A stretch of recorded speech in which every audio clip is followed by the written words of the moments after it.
Hello, and welcome to the Red Review. My name is Daniel. I use he, him pronouns, and I am coming to you from the traditional territories of the Mississaugas of the Credit, the Anishinaabe, the Chippewa, the Haudenosaunee, and the Wendat peoples. Hey, my name is Emily Steers. I use she, her pronouns, and I'm coming to you from the unceded territory of the Anishinaabe, Attawandaron, and Haudenosaunee peoples, also known as Guelph, Ontario. Hi, I'm Flo Sade, and I'm joining you from the western shores of Francois Lake, the traditional territory of the Yet'siwilkes, or Dark House of the Gilsehu Big Frog Clan of the Wet'suwet'en peoples. All the people that contribute to this podcast live and work on stolen Indigenous land from across Turtle Island. We say there can be no reconciliation without restitution, which includes land back and seizing the assets of the major resource corporations and returning them to the commons. Today, we are actually interviewing a guest who can speak to us about the primacy of self-determination for Indigenous people. We'll be speaking to Chief Wihalite, also known as Theresa Tait-Day, who is a matriarch and hereditary chief from Wet'suwet'en. And although we've covered the Coastal GasLink pipeline and the blockades on a number of previous episodes, we are not here today to talk about a pipeline. We are here to talk about Indigenous self-determination and how that might look like, and what demands socialists ought to put forward to further the struggle for Indigenous self-determination. We encourage people to give space to this conversation.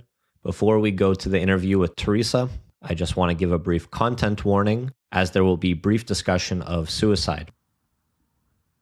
So just for the listeners coming from coast to coast to coast who might be unfamiliar with Wet'suwet'en, can you just give a brief background into the nation, how many people are living there, what are the clans, and what are the governance structures? And I think one of the thorny issues then is, what is the relationship between the band council and the hereditary chiefs? Firstly, I'll start with, as we do, an introduction of myself. My name is Wihalite, and it is a spiritual name, and it has the same jurisdiction or authority as a hereditary house group. So I am Zakeze Wihalite, and my English name is Theresa Tait-Day, and I come from the Wet'suwet'en territory, which is northwest British Columbia. Our territory is 22,000 square kilometers from the Hazeltons to the Burns Lake area. We have 6 bands within our nation from Hazelton to Burns Lake, which is about 300 kilometers in length. Along the way, as you know, many our people went to court, and we went to, and in 1987 there was a Supreme Court decision called the Delgamuukwa court case. Our people spent 10 years in court. We got a Supreme Court recognition that there is an Aboriginal right that has never been extinguished, and that our people have lived here from time immemorial. And we've operated in a way, as a traditional way, with the governance system of the feasting, meaning that the Wet'suwet'en have 13 house groups and 5 clans. Within that 5 clans, there are 13 houses along the traditional territory. And then we have the 6 bands. Historically, the hereditaries were never recognized by the government of Canada until the court case, until Haida court case, until the Delgamu and others that have advanced our Aboriginal right. When we have projects coming in to our territory, the protocol should be that a recognition of our Aboriginal rights as hereditaries, as house groups. We have authority and jurisdiction of our lands, and we're the decision makers. The house members are the decision makers. The house chief, and there are many wing chiefs within the house. So the proper protocol would be for the government or industry to come and talk to, if you're going to do a project on my land, for example, on our territory, then you would come to our house group and say, we would like to do this. That is the proper way of making decisions for industry development and for government to speak to us as a hereditary system. And together, and if this project is going to affect many of our houses, then it requires each house group to understand the nature of the project, to discuss the project, and to make a decision about the project. Each house group has that, but there is no mechanism in place. Government has failed and industry has failed to assist us in creating that mechanism to make decisions. because it's an easy way for the government industry to go directly to the bands and leave us fighting about this very question. That's the problem that we're facing today. Because our hereditary system is in such that each house group has the authority to make their own decision. Not one house chief can make a decision for us as a house group. It doesn't happen like that. It's not supposed to happen like that. And so what we've faced is misogyny within the males have discriminated against the females in our case. And it's because of their own relationships and their own understanding of the system. I speak my language and I understand the system very well. I've been raised with my great-grandmother and grandmothers, both of them, and my grandfather. And so I've gone to every feast ever since I was a little kid, and I've been groomed by these elders to understand the system and to treat people with respect as I go along in this way. Many of the people that are leading now have never been raised in the system. They don't understand the system. So it's another level of dissension that could happen as a result of that. Does that answer your question? Yes, thank you so much. That gives a really, really solid basis for understanding. And so, which of these governance structures consented to the Coastal GasLink project, and who oppose or is continuing to oppose the project? Well, all of the band councils who run the bands, the band is a postage stamp size compared to our larger territories. So as we know, the bands were set up in 1887, I think. No, it was later than that. The Indian Act was set up around that time. And the Indian Act was set to control Indigenous people. The Indian Act was set up to take away our language, our culture, and the religion helped that.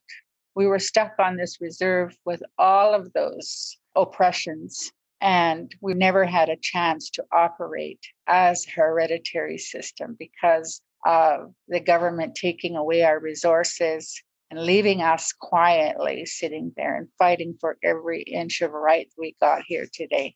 And so the bands have been used to dealing directly with industry and government has been used to dealing with bands. And so it's naturally they're going to go to the bands and make those decisions. And so in our case, we've got 6 bands that have made the decision for the entire nation, and leaving us hereditaries out of that decision-making process. So you are one of the founders of the Wet'suwet'en Matrilineal Coalition. So who founded this with you, and what was the idea behind the coalition? I'm not against industry development. I want to be clear about that. I want to make sure they're talking to us as hereditaries and that we as a house group benefit from any resource development on our land. And all of our house members must benefit. That's my position. And that's the position of the hereditaries that were involved in forming the Wet'suwet'en Matrilineal Coalition. We recognize that there was no decision-making process within our nation and that the government had not recognized, even though we have a court case, our authority and our jurisdiction as hereditaries over our land. So the hereditaries within the Wet'suwet'en Nation, and there are 5 on our board, and 3 are house chiefs, and 2 are wing chiefs. And we also have about 87 members within the coalition who want to move forward in an economic fashion with respect and dignity of them as house members. So the coalition was formed because we understood that decisions had to be made as hereditaries and that we needed to have a process where we are all talking about how are we going to govern ourselves for the benefit of our nation. To include the bands in the decision making, there needs to be 2 mechanisms almost in play at the same time. One is the hereditaries as a designated house chief. And as I mentioned, I have the same status as a house chief because of the nature of my name, the meaning of my name. We try to engage with our members on this. What's at stake? How should we move ahead? Those are the proper protocols and processes for making decisions. And now with the UN, United Nations for Declaration of Rights of Indigenous People, it's really now even more important that the government and industry recognize that there are traditional governance systems. And I say governance because The hereditaries in the house groups are the governing body over their land. However, there's no mechanism within our nation to implement that. And so government needs to recognize that. Industry needs to recognize that. And bands need to recognize that. And bands are a part of it. The bands are our people. They want to be able to make decisions and they want to be able to support the hereditary system, but there's no mechanism to do that. And so we recognize that. And so our attempt to educate our people, we've had public meetings in Houston. We tried to educate them on the coastal gas, for example. And because of the misogyny and the male attitude of being the only ones to make decisions for us, really, really did not help us at all as a nation. That's why we began the WMC, and we haven't been supported by government or industry. We have been discriminated against by the males and by the governments, both government and our own provincial. As a result of this, we've taken on a human rights case that outlines there's sex discrimination against us women.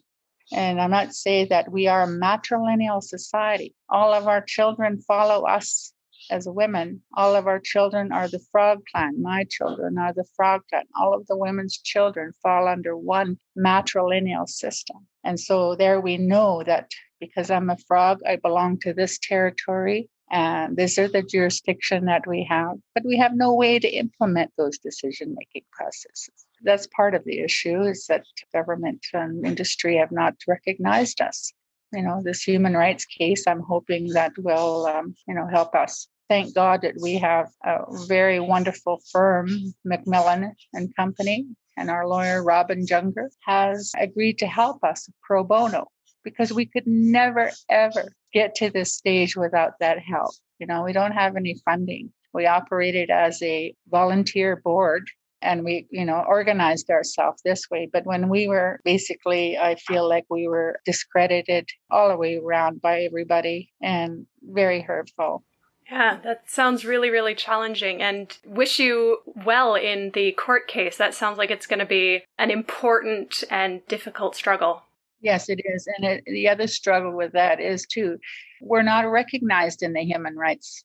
We don't have a spot. We don't have any place to go. So that's part of our challenge. That's why we have a wonderful lawyer that's taking on that challenge. Mm-hmm.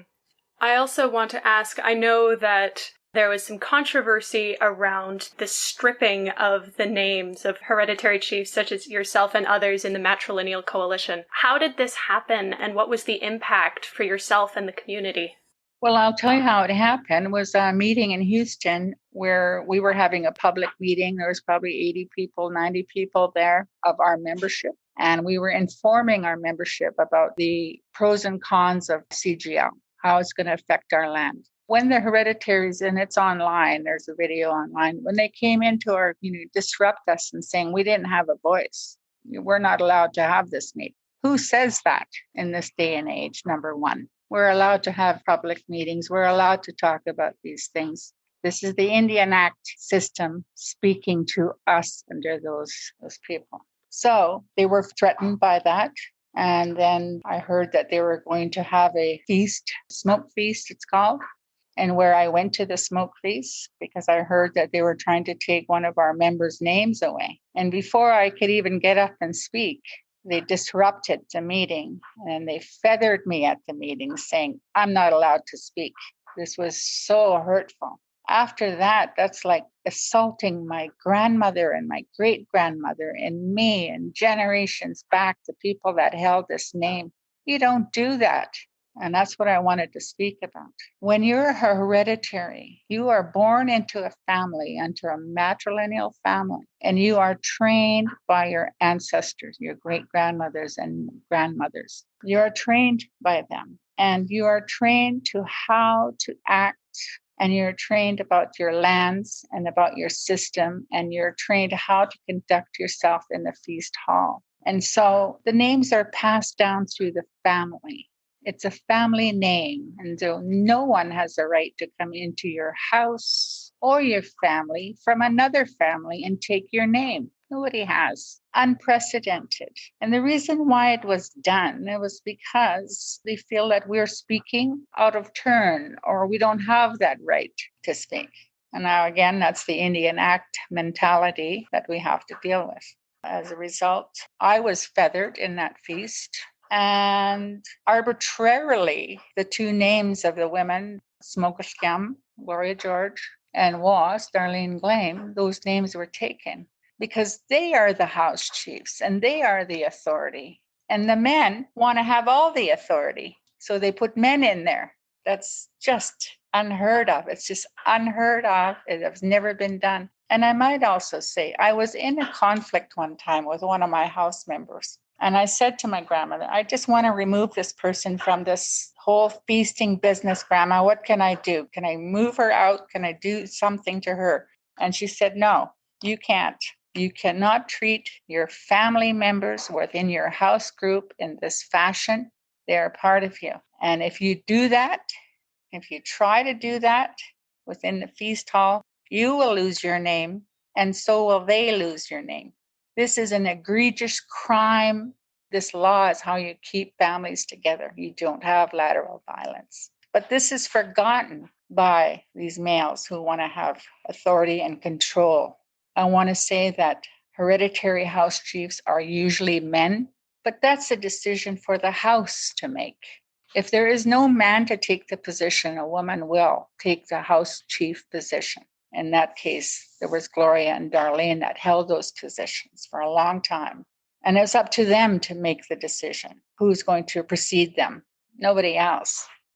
Well, thank you for that. And it, again, provides some clarity as to the turmoil or inner conflicts as people are deciding whether to go with this project. Just to get to some other context, what have the last few decades looked like in Wet'suwet'en in terms of the economic situation and the day-to-day living of the people of Wet'suwet'en? And how does this impact the decision to agree or disagree with this infrastructure project, the Coastal GasLink pipeline? For the last 30 years or so, there's been absolutely no economic development except for a gas station here and there. That does not sustain us. We need to have projects that have a life to it. We need to have shares in projects. We need the impact benefit agreements, but those are limited. If you have a good impact benefit agreement, maybe you're astute enough to invest that in some way where it'll grow for your nation. Within our nation, we've never had anybody come to us and say, we want to give you a share of our project. It's been a fight to get any kind of share on these developments that are going through our nation. That's the one issue. Then again, I think it's really incumbent on our people to, well, it's interesting. Let me go back a little bit. I'm one of the people that helped to form the First Nations Major Projects Coalition. I was on the steering committee back in the day. I think it was 2014. And to date, I've been supporting it because we believe that there has to be an economic benefit to resource development within our nation. There has to be an equity stake that we as First Nations have on these development, number one. Number two, our people said there must be consideration, and the forefront of this decision-making has to be the effects on the environment. So those two things go hand in hand.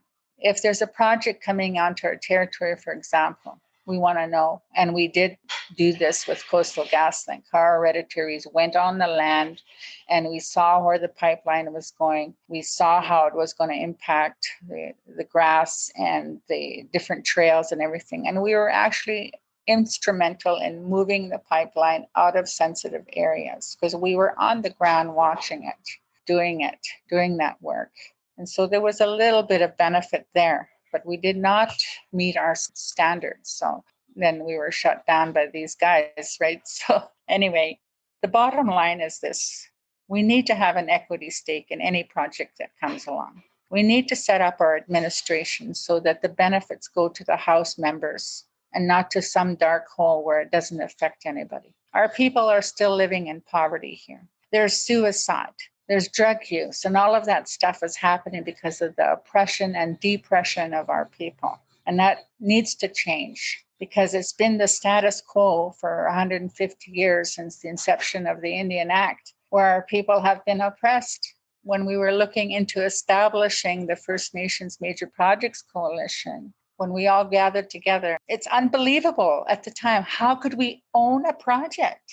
It wasn't even in our vocabulary because we've been oppressed as a people. We have been trying to get a loan guarantee from the government so that our people can buy into major projects. And that has been a stumbling block for us. So if there's any pressure to give to the government, it should come from the Canadians who really should support Indigenous economics, and that we cannot continue to live on impact benefit agreements, and we have to have equity stakes in projects. And the only way to get that is to be in the game of buying these projects. On the Pacific Trails pipeline, the Chevron, when they wanted to put the pipeline through here, they've done their due diligence and they got the 20 nations on board. And they said, we'll give you a share of this. We'll give you 32% of the sale of this pipeline. And so the coalition, right at the beginning, at their first meeting, did a straw man project to have an accountant analyze what this project would look like. So it would look like this for the 20 nations along the line. It would have cost us $3 billion to buy into that project. We could not get a loan guarantee to buy that project. We would have made $6 billion. So when you look at those kind of numbers, it's obvious that we can take care of our own education, our own health, our own housing, that our people do not have to struggle with poverty. That was our game, and that is the objective of Indigenous people who are like-minded and want to get out of the Indian Act and to be self-sufficient. And through the formulation of the FNMPC, we're started to open up that dialogue. The hereditaries are involved in there. The band councils are involved in that development. Now we have 80 nations working together from across Canada who are of the same mind and are working towards advancing the economic development within our nation. That's where we need to be. And we're also setting the environmental standards with government and locally, doing land use planning. We all have to do that in order to move ahead. And if you don't want to talk about it as a hereditary and you just want to push development away, we're going to continue to live in poverty and oppression. And our people are going to continue to die as a result of it, because poverty kills. Poverty kills our people. It kills us because we don't have proper housing. We don't have jobs. We become depressed and we become suicidal. That's a fact. That's a reality. I see that from my own experience, the loss of my son. I'm so sorry to hear that, Theresa. I just want to echo that I completely feel you on that. I live up by Francois Lake, and my husband's Frog Clan, actually. I didn't know you were Frog Clan. Oh, awesome. Right on. Just wanted to say I completely hear you, and it's such a reality full here. We have to be starting to think about the economics from our lands and start to do our due diligence when it comes to project development, meaning we need to understand the projects and we need to have a mechanism to understand it. So we created the WMC to have a vehicle, a voice to understand, what does this mean? How are we going to use this project and how is it going to benefit us? And what is the environmental impact? Those are the questions that we ask when we move forward with projects. And we haven't had that ability to do that. Mm-hmm. So thank you so much for sharing that with us. That means a lot that you would entrust us with this. Along with that, how does your role as matriarch inform your position on this project? I really don't know. I've done my best, but there's so much lateral violence. You can only do so much. Like I said, we've been used to living under the Indian Act, under that oppression, that it's really hard to understand that we have the ability to benefit from projects. We're so used to others benefiting, industry using us to benefit. And we get impact benefit agreements are a very little bit of money. And we're supposed to be happy with that? No, I'm not happy with that. I want a share of every project that comes down the pike from now on. And that's why we formed the coalition, so that we can ensure that we have that ability to get those benefits within the community, within the house groups, that every house member of our house, Kwanbaya, needs a benefit, not just one organization. that is like an arm of the Indian Act, I say, because they're making all the decision, they're disseminating the money, and people on the ground that live in the communities don't benefit, and they're still stuck under the Indian Act. Still no jobs here. So what are you going to do? So then what would you like to see then from Canada and in British Columbia regarding nation-to-nation dialogue? Is there anything you would like to see from Canada or BC in the form of restitution for the crimes of colonization and the so-called residential schools and everything else? Oh, yes, there definitely has to be a recognition from Canada that, number one, they have benefited from the use of our land. There should be restitution from the government of Canada to every First Nations right across the country. There should be some benefit from the Pope and from the government in respect to how Indigenous children were taken and how families were broken. When we look at our territory, we still don't have anything. Our ancestors, my great-grandmother and grandfather, they said, we want 1 cent a tree. Well, it was nothing, right, in those days. We didn't even get 1 cent a tree. So now it's a lot more than 1 cent a tree.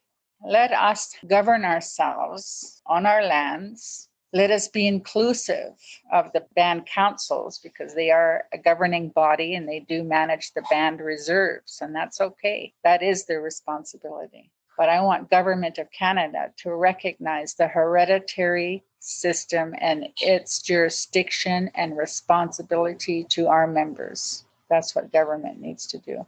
CN Rail is another one that's gone through our lands, not a peep from them. They should be paying for the right to go through our lands, and they should be paying our people. Another one is BC Hydro. They just cut through everything. They didn't even consult us or anything. There was no benefit, no payment from BC Hydro to do that. The mining, they're good at just giving impact benefit agreements. That's it. That doesn't help us. A few jobs, yeah. But it doesn't give us authority, and it doesn't recognize our authority in our jurisdiction. And it's kind of a slap in the face because, we'll give you a little bit of money. It might be millions of dollars, but it's still a little bit compared to the billions that are being taken out of resources. So, the inequity is there. It's not recognizing our rights and responsibilities as hereditaries. And it continues to oppress us because you want to continue spoon feeding us like you have under the Indian Act, giving us crumbs off the table, saying this is all you're worth, this is all you get. Well, that's not good enough. This is our land and we have never been paid. We have never been killed off. The only way you can take our land is kill us or agree on how you're going to move forward on our lands. Those two things have not happened. We still own our land. And we still have jurisdiction over our land. And that's why you see there's conflict, because there's this whole historical imbalance. The oppression under the Indian Act, many are still oppressed under the Indian Act, don't know that they have equity stake in projects. They don't know that's a possibility. There's a lot of education to do inside and outside within the government and, within our communities.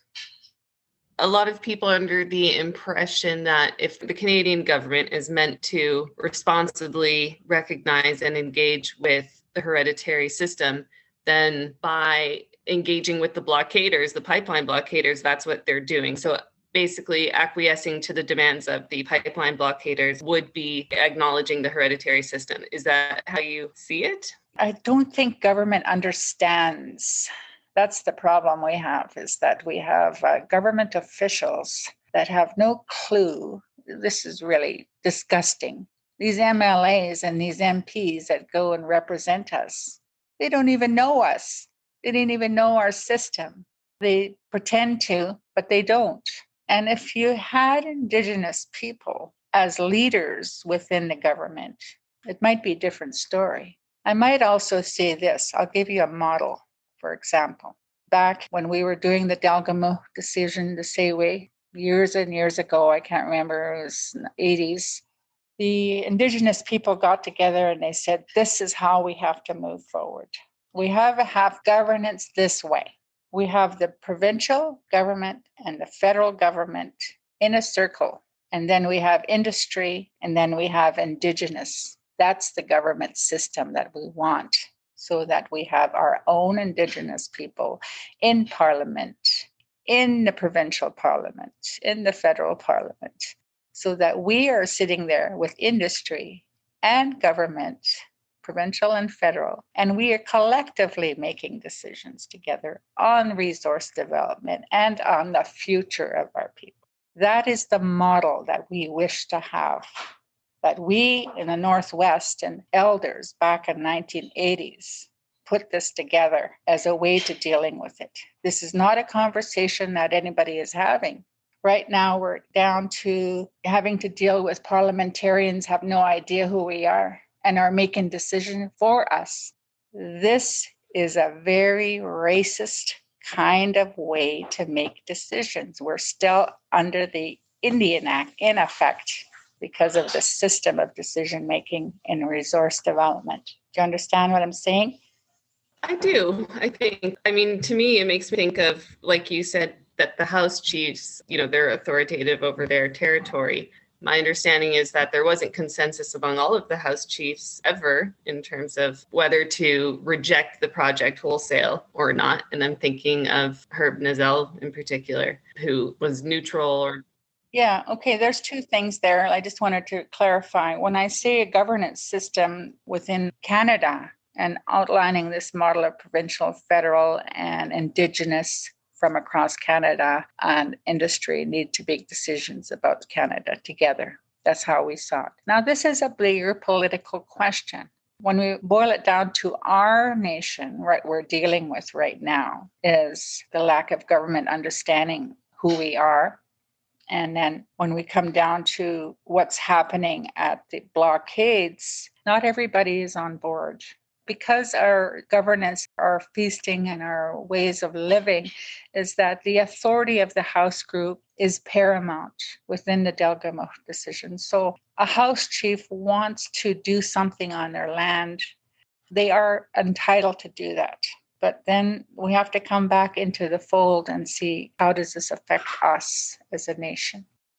In regards to the protesting, I wanted to say this is a much bigger picture than people know. Through the work of Vivian Krause, she's an educator anyway, she has followed the money and looked at how the protests began and what the issues were, and has discovered that the Rockefeller Foundation in the United States have had the monopoly on oil and gas since the beginning. And Canada, being new at this, wants to export LNG, natural gas. They've blocked Canada from doing that by paying protesters to protest against oil and gas in Canada. And they've done this through various organizations, I think Moore Foundation and the Tides Foundation. And I'd have to check on these through my notes. So in our local area, what has transpired is over the last 3 or 4 years, these foundations have filtered money to individuals in the United States who have come to our area. It started with the Hunistot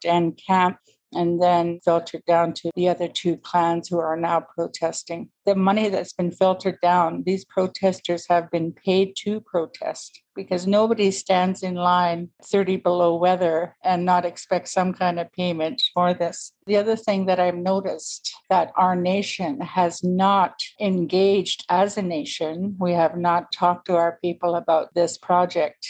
And 3 or 4 chiefs have made the decision to protest the pipeline. And I think that it's really, the government is at fault again for not having us as a Wet'suwet'en Matrilineal Coalition, who were set up to engage with the people and to provide information so that people are informed beforehand.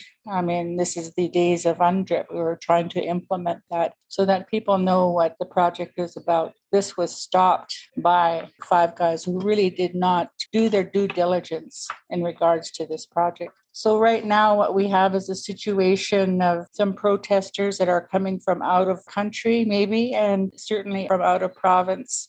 Molly Wickham, who has been the lead in the Gidimt'en protest, really does not have the sanction of our nation to continue what she is doing. I feel like it is...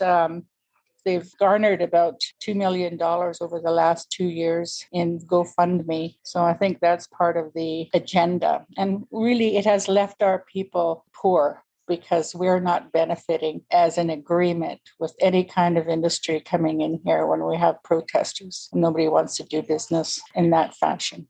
So right now there's a rogue person who's out there saying this and that about our nation, which is unfounded and untrue, a lot of it. I don't know what your question was around Herb. Herb was part of the coalition. He too has been kind of pushed aside by the rest of the group because they don't want anybody else to make decisions for them, Mm-hmm. Well, thank you. And along with like what's going on with the blockade, what is the feeling regarding the RCMP presence in Wet'suwet'en territory and, the arrests of members of the group blockading, as well as journalists and legal observers? Firstly, the blockaders, there's probably 2 Wet'suwet'en or 3 Wet'suwet'en people up there. Many are outsiders who have a different agenda and are using our people to fulfill their agenda. And so that's an issue that we recognize is there. And I think the law, we all have to live in Canada with the existing laws, criminal laws and the family laws and all of that. That's there. We have to live with that. And I think we have to make sure that we do, until such time as the Wet'suwet'en Nation have fully formed a governance system where there are economic benefits to house group members and a way is reached where we can make decisions together. You're always going to have this situation of having blockaders with their own agendas and the arrest of people. Well, what can you do? I don't know. Something I'm very conflicted about. When you were mentioning a mechanism, I'd say probably the most official-ish one at this point seems to be the Office of the Wet'suwet'en as like a representative sort of body. What are your thoughts on that organization and how they have represented the hereditary system? Well, I sat at the chief's table when they got out of the treaty process. They were formed in 1994. Hereditaries were put on the table. And they operated without any thought of how are we going to govern ourselves. They were the decision makers, but there was no mechanism within the organization to ensure that our house group members had a voice and that their voices were heard when decisions are made. That's a failure on the Office of Wet'suwet'en. And what the WMC wanted to do was rise that up and say we need a mechanism where house groups are informed about projects and that not only informed benefit from these projects. It's a failure on Office of Wet'suwet'en part right now to not implement that. And as a chief that was sitting at the table as Wehalite, I have said many times we need to have an administration where each house group, when there's something going on their territory where there's a benefit, that benefit has to go into each house group's bank account, basically. So that mechanism hasn't been set up. Unfortunately, the recognition of the hereditaries under the Office of Wet'suwet'en has gone to the heads of some people, and that's where it stays. So while there isn't a mechanism in place yet, and you've stressed the need for a system in place to be able to resolve the differences. You have some people that want the project and don't. So how do people outside of Wet'suwet'en, Indigenous and non-Indigenous, how do we best support the process of Wet'suwet'en self-determination? What kind of demands might we be able to put forward that could be independent of the project itself, but ways of addressing that lack of ability to come to a decision? Well, for one thing, Canada needs to redress their past wrongs by taking our lands and resources and not paying for them. That has to happen. So does industry, CN Rail, BC Hydro, hydros across Canada. That needs to happen. And internally, we need to have the resources to have that conversation. That's what we need. When we have a conversation about how do we govern ourselves, and I don't want to go back 150 years and have a system where we have to go feast for every decision. No, we don't need to do that. We need to modernize our decision making. That is inclusive of the hereditaries and the bands. Then we can move ahead collectively, but we don't have that. It's a failure on the Office of Wet'suwet'en's part to not implement that and not to see that. It's not working right now. that's where we're at. There's a lot of attention on this issue from all over the place, both within the Canadian borders and abroad. What is one thing or a couple of things that non-Indigenous people who care about this issue, what are the things that we can articulate, that we can advance? What's a demand that we should be advocating for? If not solidarity with the blockaders, shut down Canada, what are the demands that we can call for? Yeah, the demands you can call for is for the government of Canada to pay for past wrongs, to pay their debt to Indigenous people. Let us figure out how we're going to manage our governance system locally and give us the tools to do that. Non-Indigenous people in Canada, for them to recognize that there are two systems in play. There's hereditary systems and there are band council systems. And recognize that those two entities need to find a way to work together and to be inclusive. I think writing your MLAs and writing the government to redress and look at the past issues of the residential school, going forward with taking all our lands, like there's communities here that in the past have burnt our people out in order to establish themselves. That hasn't been redressed. It's incumbent on the government to recognize who we are and to start to look at the Supreme Court decisions and implementing those decisions instead of us having to fight for every inch that we get. I don't know what else people can do except to recognize where they are, where they're standing as non-Indigenous people. This is our land and this is unceded. We have not been killed and it has not been bought off. We have not been bought off. And our lands have been taken and resources have been taken. And our bank is empty. And our communities are committing suicide. And they're going into drug and alcohol addiction because of the oppression and the depression they feel. Because we're still under the Indian Act. Until we get out of the Indian Act business, until we can stand up on our own 2 feet with our own resources and to have a governance where we can make decisions about, this is going to affect us and how are we going to move forward. Until we're able to have a mechanism where we can have that dialogue, not just come to the table and expect us to make decisions immediately about these projects. Government has to provide the resource, industry has to provide the resources so that we can have those dialogues. But more importantly, a recognition of how are we going to govern ourselves and what mechanism are we going to use. We reached the end of our questions. You said you had 30 minutes, so I really appreciate that you've stayed with us for the hour. I appreciate having the conversation with you. There are very few non-Indigenous people that get it, that are on our side. And I think it's really incumbent on people to get to know your local Indigenous people, get to know the history, get to know how we've been affected by the Indian Act, get to know how the residential school has affected us intergenerationally. It's not gone away because we're still impacted by that today. We don't have parenting. We've been raised in a school, and how do we know how to parent? Those kind of things. Recognize that the effects of colonization on Indigenous people as non-Indigenous people. Recognize that and educate yourself on your local Indigenous people. Make friends. I was involved in establishing the bridging committee in Smithers. I grew up in a time when my great-grandmother was sitting there waiting for somebody, and there was potholes all over the street, and they used horse and cart, and she was saying to me in our language. I got arrested, and they were asking me my name, and I kept telling them my name in Indigenous, and they didn't understand me. Yeah, so this was the beginning. And then the community grew up that way, of a racist attitude towards Indigenous people in Smithers. And when I moved home in 1994, I established the Bridging Committee. It was a committee made in Smithers, and to address racism, to open up the dialogue with the town council, with the municipality. So I did that. And as a result of that, jobs began to open up in Smithers for Indigenous people, and we began to have an understanding about each other. So those kind of initiatives are important.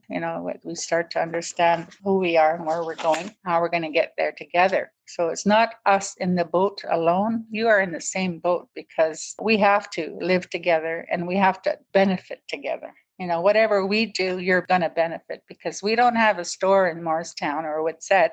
All our money goes into the municipalities. So they have an obligation to. Well, thank you so much for that. I also want to thank Flo for putting you in touch with us and for both of you for taking the time out of your day to have this conversation. I think it's really, really important for those of us like Daniel and myself, we're in Ontario. It's very, very important for those of us who aren't anywhere near the area, but who want to show support and solidarity to understand the complexity of the issue and to understand the nuance of the situation. So thank you for taking the time to explain it. I think a lot of people are really going to benefit from hearing this conversation. Okay, that's good. I'm glad. My effort is to ensure that our people, as Wet'suwet'en, we move out of poverty and we start managing our own resources. That's my dream. That's why we formed the WMC, to at least start the dialogue. Thank you.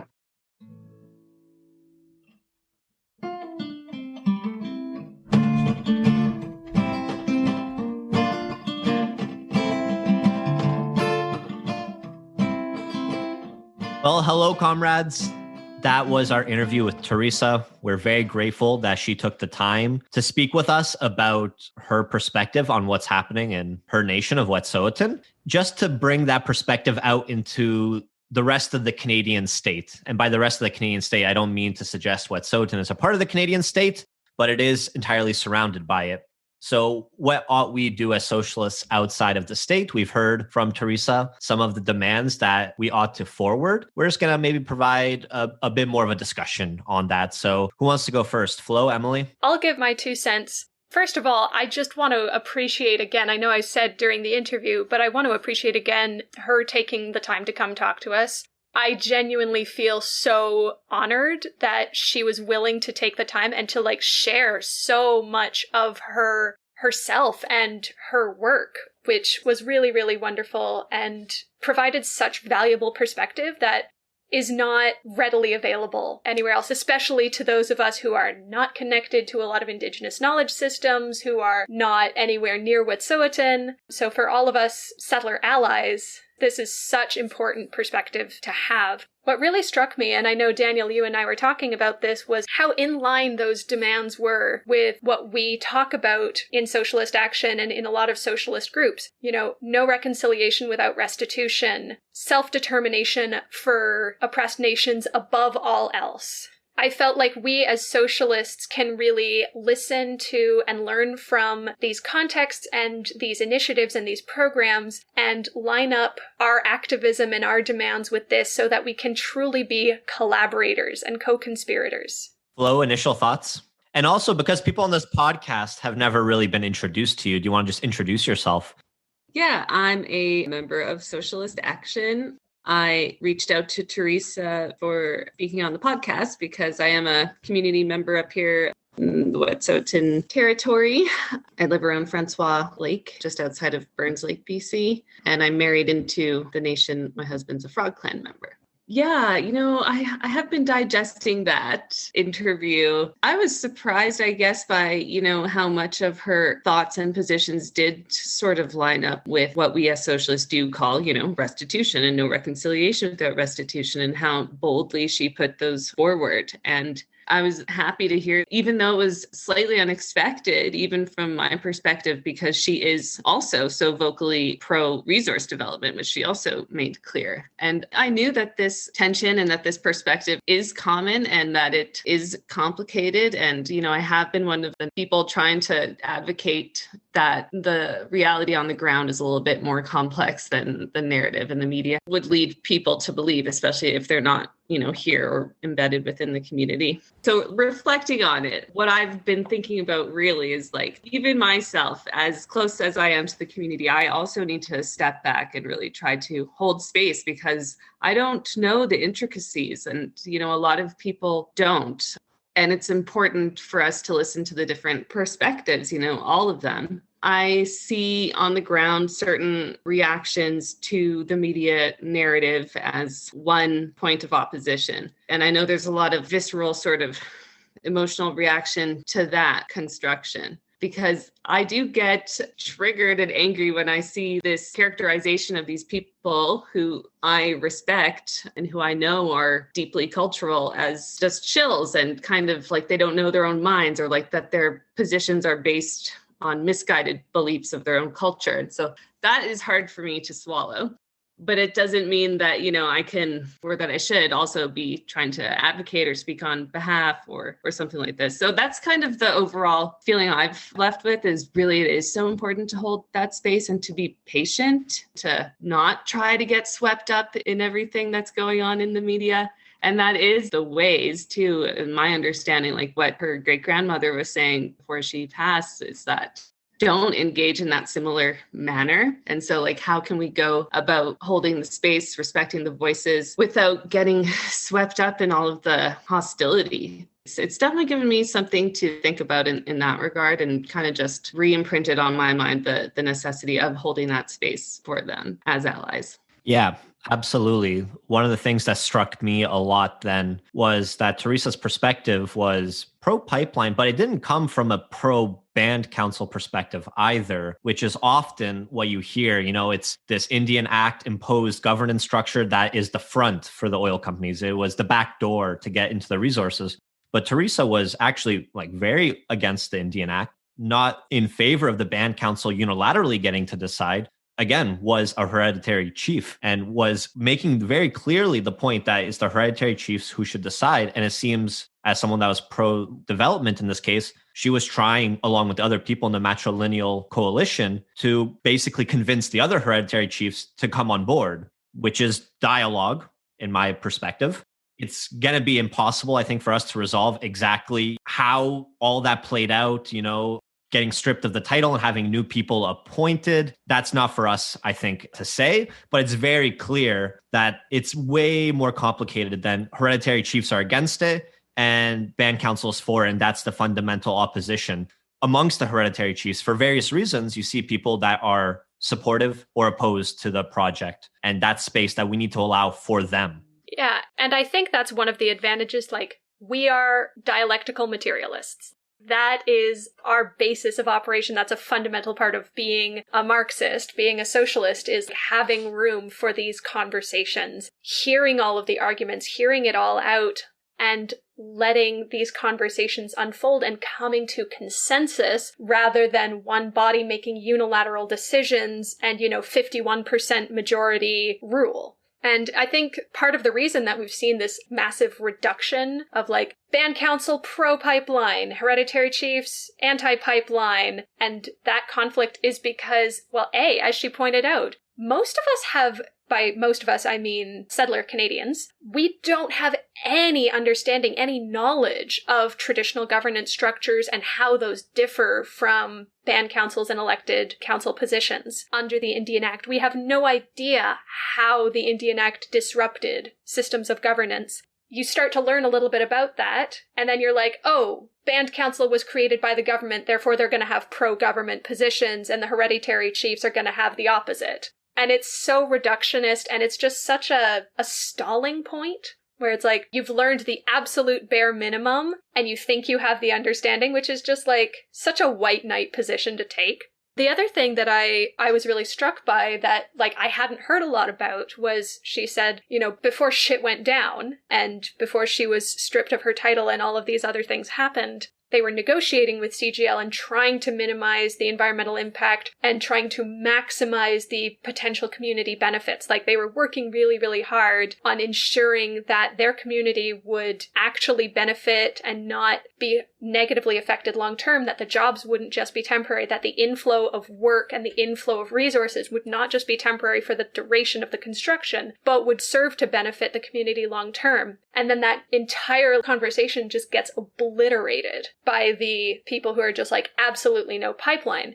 I'm not saying who is right or who is wrong here. That is absolutely not for me to say. But I understand, I get why that would cause some tension and cause a lot of frustration for people. And I particularly noted when she was talking about the First Nations Major Projects Coalition, I was so impressed by what they were saying about that. I'm really, really excited to learn more about what they're doing. Because, environmental sustainability is a major concern. And given that seat at the table, they are going to raise that point over and over again. They're not going to let it slip under the rug, which just further reemphasizes the importance of having Indigenous presence and Indigenous leadership, of band council and hereditary leadership in all of these decisions. It cannot be a unilateral industry decision or government decision. Every party who stands to lose or benefit needs to be involved. And that has been something that the colonial government has never, ever been able to hold space for. Yeah, absolutely. And I think that a good lead into, if it's not our place, which it's not to really decide or judge on the governance structure and, who's legitimate, then what spaces can and should we as Marxist socialists work within and inhabit?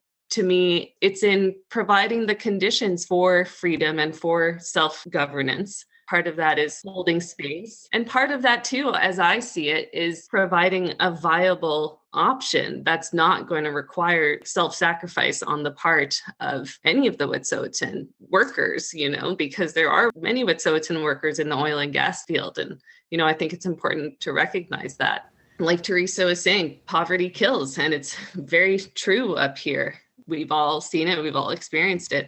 I think we can think about how we can provide the infrastructure and change the dynamics so that communities are able to fully discuss a full range of options. And this is what they're going ahead with the First Nations Major Projects Coalition as well with their green energy initiatives. What I find, impressive with their projects is exactly that they demand a seat at the table. They demand ownership. They want to own part of the means of production. And, that's a good thing, I think, for people to pursue. And while we can't try to insert ourselves within the governance question, we can support any sort of policies that would support initiatives of ownership and decision-making, right? And this is essentially what it comes down to.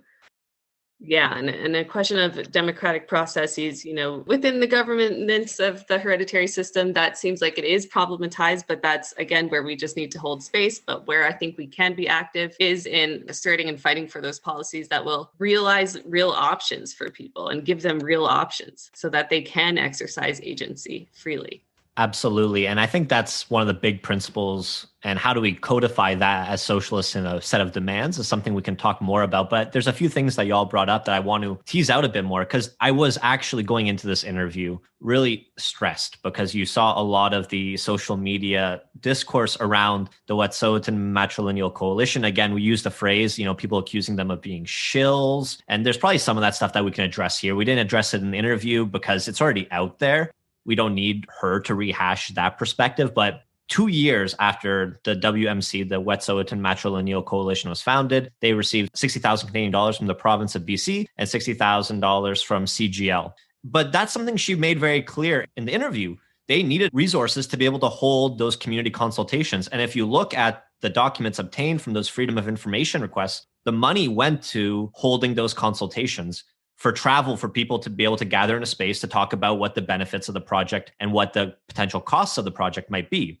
So that's not incompatible with what she said. That's exactly what she called on the government to provide. If you want to be able to consult our people, you can't just say consult your people. You have to make that possible. And like you said, Flo, you need to provide the material conditions so that people can have those internal conversations. And it's not on us for how the governance and the structure of that's going to take place. The Wet'suwet'en people can figure it out. But like we know, you can't freely choose things if you don't have the conditions present to be able to choose certain things. And like you mentioned, with that coalition for the First Nations themselves developing those resource projects, the first project they did was a hydroelectric dam. It's not like they're explicitly looking to develop fossil fuels. They're looking to develop jobs and infrastructure and things that will provide sustainability. Theresa herself, along with other people from Wet'suwet'en, previously opposed the Enbridge Northern Gateway pipelines because it was carrying the dirty tar sand oil. The decision was possibly different. And the last point I want to make on this is that even the hereditary chiefs themselves proposed an alternate route in the past for the CGL pipeline. And we talked about this on the last episode of the podcast, but the hereditary chiefs themselves said, we don't want this route because it's going to disrupt the Wedzin Kwa, the river. It's going to disrupt certain very important cultural areas. But if you divert the pipeline so that it follows a highway that already disrupted the area, we will approve it.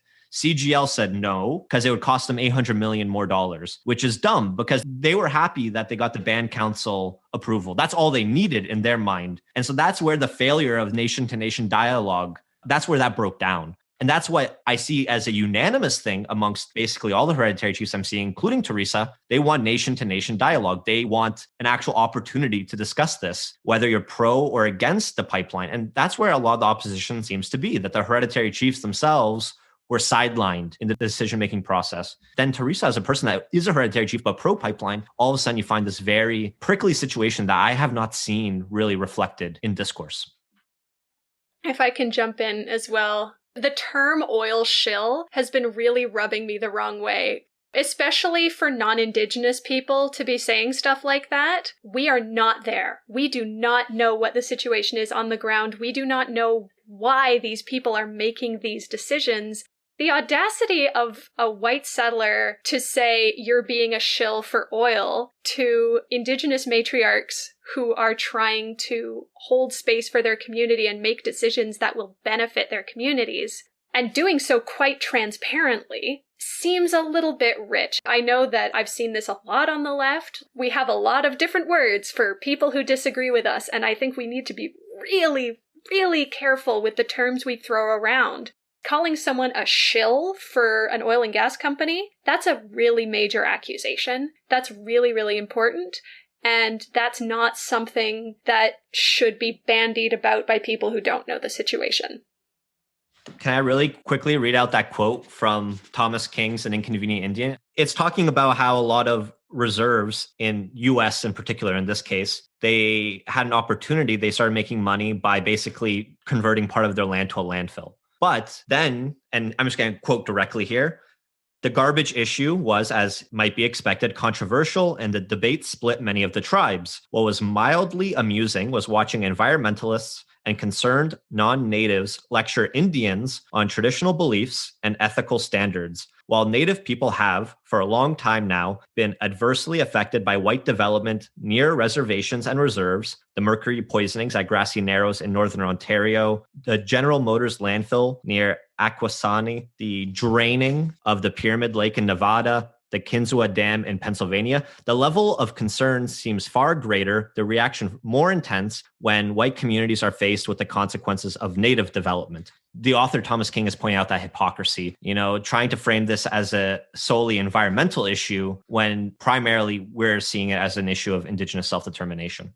Well, and I made a note about how essential it is that we be careful to avoid class reductionism. We don't want to just reduce this to an issue of workers and the means of production, but we also don't want to just reduce this to an issue of carbon emissions and environmental impact, nor do we want to just reduce this to an issue of Indigenous sovereignty. It is all of these things at the same time. And unfortunately, the internet is not a great space for that kind of conversation, particularly Twitter, and also national news media doesn't make a great space for these conversations to happen because there's always a bent, there's always a story that they are trying to tell, and there's no resolution in this story right now. There's no headline that encompasses this complexity. There is no article long enough to capture this, and we've done our best to capture one little slice of this issue with one of the matriarchs in Wet'suwet'en territory. There is no way to have this conversation without a lot of work.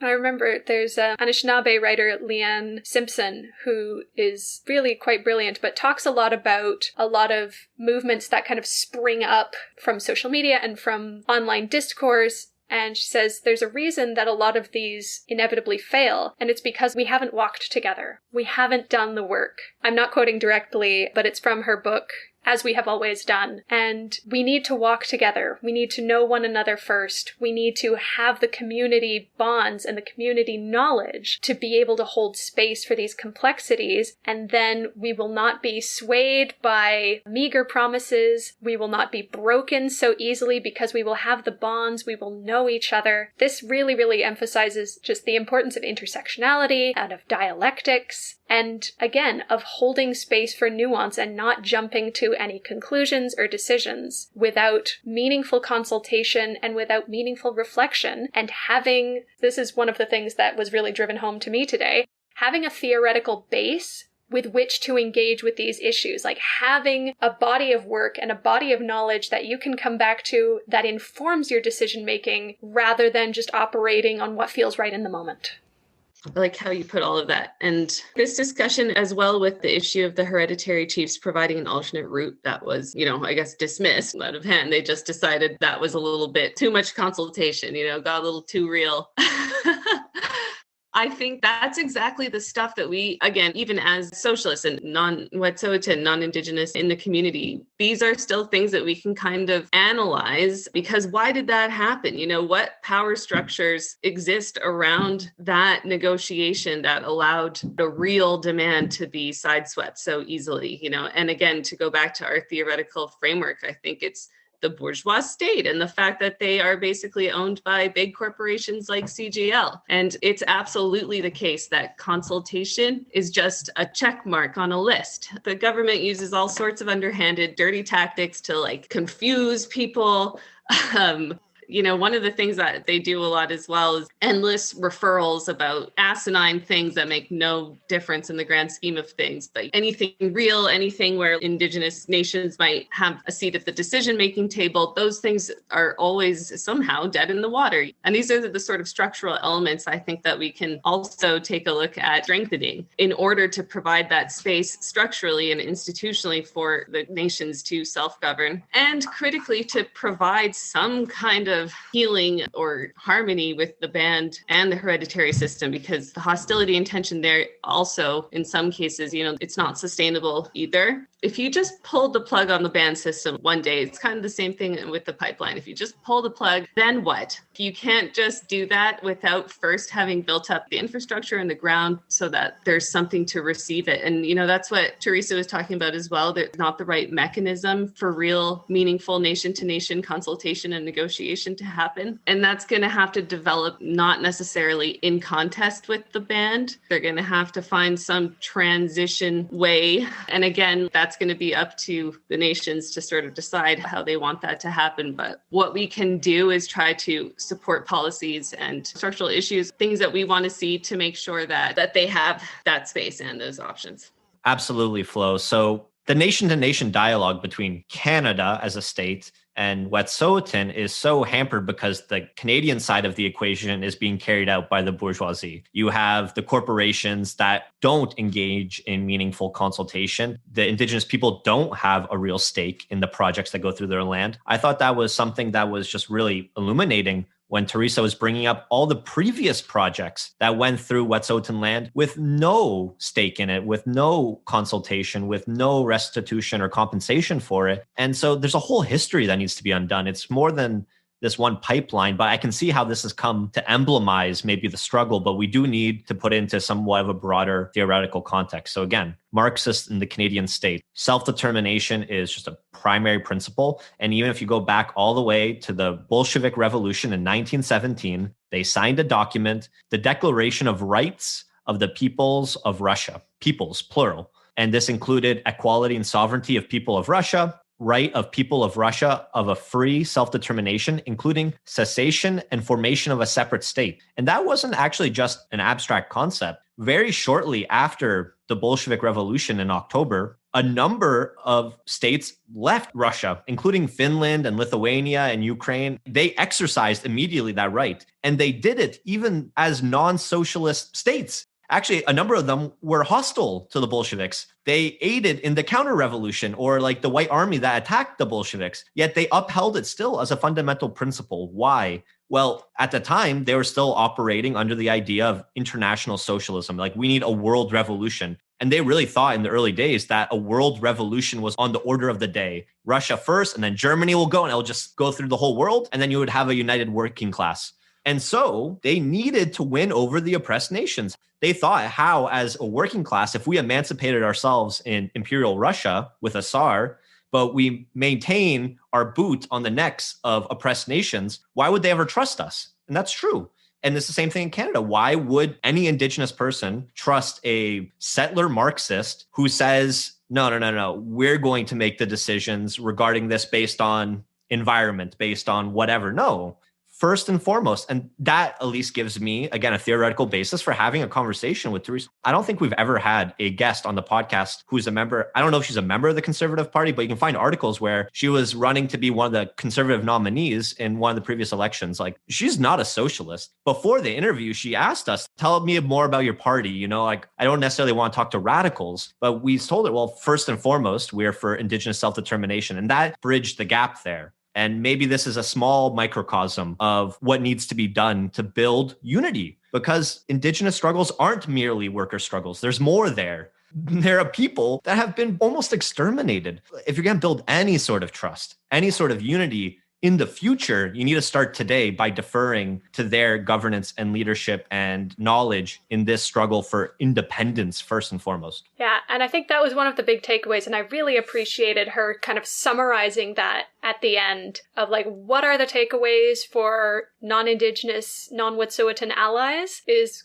get out of the way, don't interfere, and don't pretend that we know more than we do, but also address the root causes. Talk to the people around you about the Indian Act. Make steps to redress the impacts of the Indian Act. Learn about local governance systems in your area. For me, I live on Haudenosaunee land, and I need to go learn more about Haudenosaunee Protocol, Haudenosaunee governance, because I'm right near 1492 Landback Lane, which has been a huge blockade project recently. Yeah, one of the things or the takeaways that I'm coming away with is that kind of off what you were saying, Emily, the struggle of poverty here has built, I guess, a sort of consciousness, a class consciousness, even though it's not used in that terminology. But the desire, I think, to have material security is one that's not foreign to, Marxists and socialists. To get back to what you were saying, Daniel, that freedom is also an essential component. And, I know this gets lost a lot in lots of dialogues, but to me, that is also the point of communism. And so that people can be liberated. People who are oppressed will never trust you if you start going about not giving them the space to have their own autonomy, or not giving them the opportunity to be convinced by your ideas and kind of inherently come to join the struggle. Self-determination is absolutely first and foremost. I just don't see that struggle as completely separate from liberation entirely. And I think it does parallel and it blends in with the socialist struggle for liberation, for freedom, for agency, for self-governance, for the masses of people, and not just, a small minority. And it is through holding space and recognizing nuance and complexity that I think we can begin to make those bridges and begin to actually build consciousness on a mass scale. We're not going to do it by succumbing to the reductive online thinking that is very tempting sometimes and easy and convenient, but it is important for us. And I appreciate you guys so much for giving this a chance. Yeah, the revolution will not be won with hot takes. Really quickly, maybe just some of the last demands that we can put forward. So I think we discussed this. Theresa herself said on the issue of the RCMP, she was conflicted. I think as people from outside, the RCMP as a representation of the bourgeoisie, they're basically a military within Canada. RCMP off the land, the brutalization doesn't further anything. Again, space for the people there to talk. And if the RCMP aren't arresting the anti-pipeline people, then there can be an opportunity for those people to speak. So I think that's a solid demand. RCMP off of Indigenous land, straightforward on that one, and a moratorium then on the pipeline project. And I've seen this again from a lot of the hereditary chiefs. Until they can achieve that consensus, until they can have the meaningful dialogue with the people within the territory, at the moment, then it's just the state forcing through a project that not all the people there are consenting to. So I think those are reasonable demands to put forward. But then it's also on the order of the day. I just checked out our Instagram account recently, and they posted one of our flyers to the Socialist Action Instagram account. And it had two key demands at the top. Indigenous land back was one. And then the second one was expropriation of major oil and gas and retail and major infrastructure that currently is being dominated by like a dozen people. And those might seem like separate issues, but it's not exactly, because It's those corporations that are basically undermining the self-determination of the Indigenous people. Imagine if democratically Canadian workers own these infrastructure companies. We could engage, I believe, way more reasonably in nation-to-nation dialogue. When you think about the $800 million more that it would have cost for the preferred pipeline route that would have satisfied the hereditary chiefs and the office of Wet'suwet'en, $800 million. We talked about in the last podcast, the BC provincial government gives more than $1 billion a year to oil and gas companies. If we just nationalized, expropriated those industries, we can just give $800 million to the Indigenous community. Imagine what that influx would mean in terms of them no longer having to choose between poverty and a pipeline that might be environmentally destructive. Instead of this being now a campaign to stop the pipeline, it's a campaign, let them decide whether they want a pipeline or not, the Wet'suwet'en. And then for us, the campaign is expropriate and nationalize the industries, bring it under workers' control. That would provide the freedom, not being so constrained by the profit motive. A lot more reasonable options would be on the table in terms of ownership, decision-making, real divestment, restitution, but also critically in a way that engages with the realities of people on the ground and doesn't leave anybody hanging. Because that's the other thing too, you know, the capitalists, they're happy to just let oil and gas workers up here twist in the wind, you know, but a people's government or crown corporation, I guess, run by people democratically with different values in mind and different priorities rather than just maximizing profits, but actually delivering on material realities as well as the agency that comes along with that. That is a way, absolutely, that we can, I think, structurally work around to provide the conditions that is going to lead to self-determination and self-government. Yeah. And I also want to say thank you so much, Flo, for putting us in touch with Theresa and for inviting her into this space and allowing this conversation to happen. I'm really, really hopeful that there's going to be some really good takeaways for a lot of different folks from this interview and from this discussion. And I'm very, very grateful to have you as a comrade and as a friend and as a collaborator in this work. Oh, thank you so much, Emily. Flo, come back onto the podcast anytime.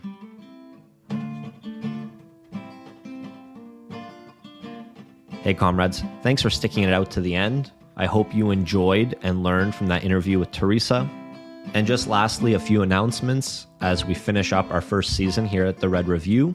It's been a real pleasure to get to speak to so many wonderful guests and to see the number of people listening to the podcast steadily growing. We will be back in 2022. As always, you can reach us at redreview@protonmail.com. You can send suggestions for topics to cover or guests to interview, or if you just want to say hi. Until we see you in 2022, stay safe and stay active.